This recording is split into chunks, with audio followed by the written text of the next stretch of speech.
Hi, my name is Professor Derrick Cogburn.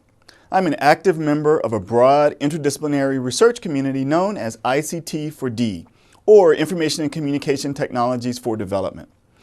My research in this area seeks to understand how ICTs can facilitate inclusion for underrepresented groups in global governance and scientific research.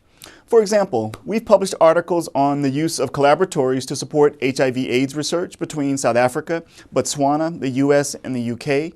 We've also published articles on the use of ICTs to support transnational NGO networks participating in the World Summit on the Information Society and in Internet governance. This is the subject of my current book project in the series I edit for Palgrave Macmillan. Our work has been supported by a diverse group of funders, including the National Science Foundation, Microsoft Research, the W.K. Kellogg Foundation, and most recently, the Nippon Foundation.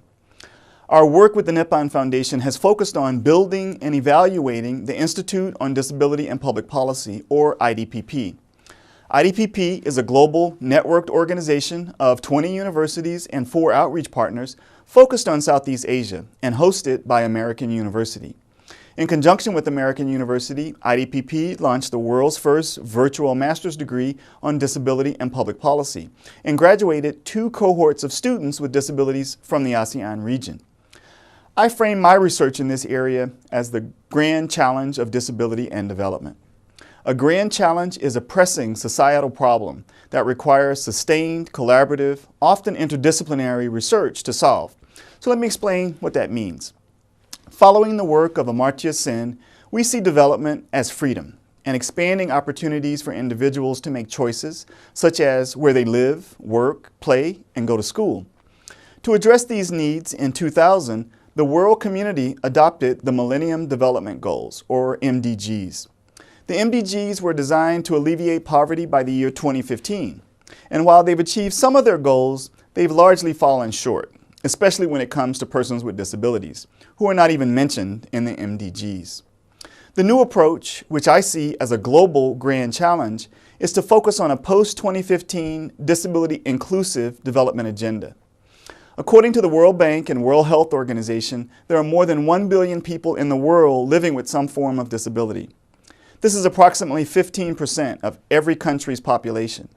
So, to address this issue, a new Disability and Development Treaty was adopted in 2006.